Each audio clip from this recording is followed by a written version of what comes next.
Magandang araw mga kagulay, welcome back sa aking channel. Greggy Farmer nga po pala ulit to. Bali, ngayong araw na to mga kagulay, linggo, mag-harvest tayo ng sitaw. Ito yung lumang sitaw natin mga kagulay. Pero lumalaban pa rin siya mga kagulay. Dumadami pa rin yung bulaklak niya. Ayan, kung mapapansin niyo yung mga bulaklak. Pero paano na siya mga kagulay? Kasi nakaka 29 harvest na yata to mga kagulay, itong sitaw natin. Pero mapapansin niyo may mga bunga pa rin siya oh. Ayan, may mga sumusunod na bunga pa rin siya, pero yung niya, mga dahon niya medyo na mga kagulay. Pero marami pa rin niya mga kagulay. Ayan. Nag-harvest sila dito, tapos na harvestin mga kagulay. Nandun na sila. Ilang lang naman to, 1, 2, 3, 4, 5, 6, 7, 8 plat lang naman to mga kagulay. 8 plat. Tapos nag-harvest din kami ng pipino mga kagulay. Tapos bukas yung ating talong mga kagulay. Bukas naman yan. Talong. Pero dito sa sa sitaw, harvestan ulit bukas mga kagulay, kaya iniwan nila yung mga alanganin. Ito naman yung bagong natin mga kagulay, bago nating sitaw, namumulaklak na rin siya mga kagulay. Hindi ko na nga siya napa sa taas mga kagulay, hindi katulad nung ginagawa ko ng mga mga kagulay na pinaano ko sa taas. Ayan kaya ganyan ang itsura niya. Ayan, may mga bulaklak na siya mga kagulay, may mga na rin siya. May mga pangalan nito. Bunga. Yan siya mga gulay, may mga bunga na siyang maliliit. Mga sunod na linggo na to. Meron na naman to mga gulay na pang-abot na sila sa sa pangalan nito, lumang sitaw. Ito kung mapapansin nyo, napruningan yan sa ilalim mga gulay, kaya malinis sa ilalim. Ito hindi to ganong napruningan nakaraan, kaya kung mapapansin nyo ganyan siya. Yan sa ilalim niya. Ito napruningan kasi to mga kagulay. Yan. Alam ko may magtatanong na naman sa video to mga kagulay kung anong gamot ng ko dito sa fruit fly o kaya kasi yung kadalasan sa problema nila sa sitaw. Optimax lang po ang mabisang gamot sa akin mga kagulay, wala naman ako ibang ginagamit. Optimax. Kahit dito sa talong, Optimax lang din po. Kapag sa white flies, Formula 1 lang at saka extra tonic mga kagulay. Ayan. Kung tatanungin nyo rin kung ano yung ko gamit kong fungicide, Magica mga kagulay. Kung tatanungin nyo kung ano yung foliar ko, Biotonic mga kagulay. Ayan. Marami siyang mga bulaklak na siyang mga kagulay. Ganun siya. Magaganda naman yung daon niya. Wala naman siyang sinyalis na kasi nung nakaraan, ito napansin kong mga may pangalan nitong insektong yan, leaf miner. Pero kung mapapansin nyo, na-control siya gawa nga ng Optimax. Optimax ang pinang-control ko sa kanya mga kagulay. Yan. Yan siya, sitawan natin. Pero mas marami yung kabila mga kagulay, yung luma kaysa dito. Kasi ito ay taniman to ng talong, yung binunot ko na kasama doon sa 5K. Yung binunot ko kaya kung mapapansin yung parang manipis siya. Kasi 0.75 yung agwat niya mga kagulay. Kaya medyo manipis siya kung nyo, pero kakapal din niya mga kagulay. Ganito yung yung talaga ng makisig kapag pag nagsimula na siya na mamulaklak at saka magbunga na talaga, kakapal na siya talaga mga kagulay. Ayan. Yan siya ang ating sitaw na makisig mga kagulay. Nandito naman yung ating pangalan nito, pipino mga kagulay. Yan. Medyo may punggos siya, unti. Kailangan ispiran siya mga kagulay kasi may punggos siya. Ayan Ayan, punggos siya. Pupruningan ko rin dyan sa ilalim niya. Napruningan na yan mga kagulay, kaso pupruningan ko pa rin. Ibig sabihin, babawasan ko lang ng dahon. Kasi sobrang kapal siya sa baba mga kagulay, lalo na yung nandito. Yung nandun banda mga kagulay. Sobrang kapal ng pangalan nito, mga dahon sa baba, kaya matagal kasi tinitingnan pa talaga maigi mga kagulay. May mga naiwan pa. Bukas harvest ulit nito mga kagulay kasi iniwan din yung mga langanin.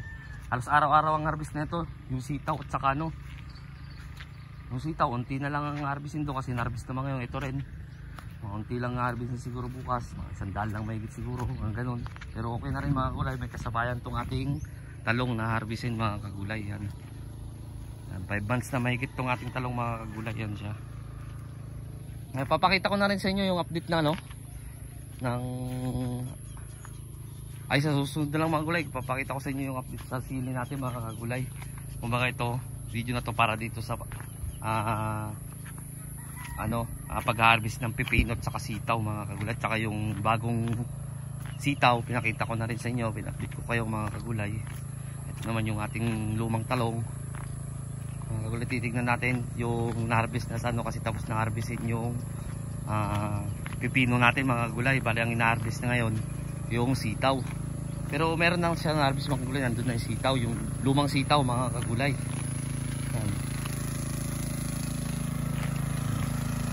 Papakita ko sa inyo mga kagulay yung harvest sa pipino. Ito, hindi ko lang alam kung abot to ng 300 o kaya 200. Kasi nung nakaraan sabi ko sa 200 to 250, pero ang inano lang niya 200 lang mga kagulay. Ito, mas marami ito, ewan kung aabot siya ng, kasi mabigat siya mga kagulay. Yan. May mga reject din naman mga kagulay, hindi ko yung tatanggi yan, mga reject. Ito, class B, ito reject na talaga to mga kagulay. Ito, oversize. Yan siya mga kagulay, mga hindi nakita na na-harvest kasi kapal masyado yung dahon. Ito, laki. May mas malaki pa dyan mga kagulay, papakita ko sa inyo na mataba. Ito, yan mga kagulay, taba. Kaya hindi ko na sinama doon para kumbaga quality pa rin. Kasi mura na dito pipino sa amin mga gulay. Ewan ko dyan kung magkano dyan sa inyo, kasi 15 lang ang kuha sa akin ng buyer ko. Yan, 15 na lang ang kuha mga gulay. Pero salamat pa rin sa Panginoon at meron tayong na-harvest kahit pa paano mga gulay. Kahit sabi natin mura, meron pa rin. Kasi kapag 15 dyan sa Luzon, sanay sila sa mga mahal. Kaya kapag nag 20, parang mura na sila. Dito kasi mga kagulay, kasagaran dito talaga. Nung nagtatanim ako sa San Franz, 12 na buta ko G's. Kaya itong 15, masaya na rin ako mga kagulay. Itong 15 na presyo. Yan. Siya. Yan ang ating legacy F1 mga kagulay. Yan. Tapos yung sitaw na narbisan na ng tatlong linya, ito na yun. Kagulay. Kung makikita nyo, baka nagano na may uod. Di ba naman natin tatanggi na may uod, pero hindi karamihan mga kagulay, mabibilang lang. Yan, ito yung sinasabi kong ginagamit ko mga kagulay. Wala akong ibang ginagamit mga kagulay, ito lang. Yan. Yan, pinag-ano ko na, ito yung partner, Formula 1 at saka extra tonic. Ang nakalagay dito mga kagulay ay ayun, with biofoliar na nakalagay. Dati kasi walang nakalagay na ganyan mga kagulay dito. Insecticide ang nakalagay dati mga kagulay. Ngayon meron na siya, nakalagay na yung soil conditioner with biofoliar filterizer. Ayan yung pagkasama mga kagulay kapag nag-spray ako ng white flies mga kagulay. Kaya kahit nung mga nakaraan na umaraw dito, tawa naman ng Diyos, wala naman akong meron naman na white flies, pero hindi siya severe, hindi siya yung nakaka-apekto talaga kasi pa isa-isa lang mga kagulay. Tapos ang aking pangano, ano ko na dito, yan, fungicide ko mga kagulay. Parehas lang siya ng active ingredients ng Cabrio. Pero ang kagandahan nito mga kagulay ay insect repellent din siya mga kagulay. Katulad din nito, insect repellent din to. Ito yung sinasabi kong Biotonic ay Optimax, partner nito mga kagulay. Yan, partner yan. Ito, solo to pag ini-spray ko mga kagulay. Yan yung kumbaga protocol na sinusunod ko, kumbaga yung sistemang ginagawa ko mga kagulay. Hindi ko ito yung hinahalo dito o kaya ito hinahalo doon, hindi mga kagulay. May sinusunod talaga ako kasi yung iba na farmer, pag nalaman nilang pag sama-samahin na nila, kasi tinatamad na sila siguro mag-spray, pero ako okay lang na sige mag-spray ako ng spray kasi kumbaga organic, bio-organic naman tong gamit natin mga kagulay. Aseptic naman siya. Yan ang ating ginagamit mga kagulay. Wala na ako ibang ginagamit, diba? Tapos ang abono, ito ang ginagamit nating abono mga kagulay. Kasi baka may magtanong na naman mga kagulay, anong gamit mong abono? Ito lang ang gamit ko sa lahat ng gulay na tinatanim ko mga boss. Talong man yan, sitaw man yan, pipino man yan, ampalaya, atsal, yan lang ang ginagamit ko. Yun, yung insecticide, fungicide, pulyar at saka abono. Yan lang din ang ginagamit ko mga gulay, isa. Wala na ako ibang ginagamit. Yan. So ayun mga kagulay, bago pa lang sa munting channel ko, huwag niyo kalimutang mag-subscribe.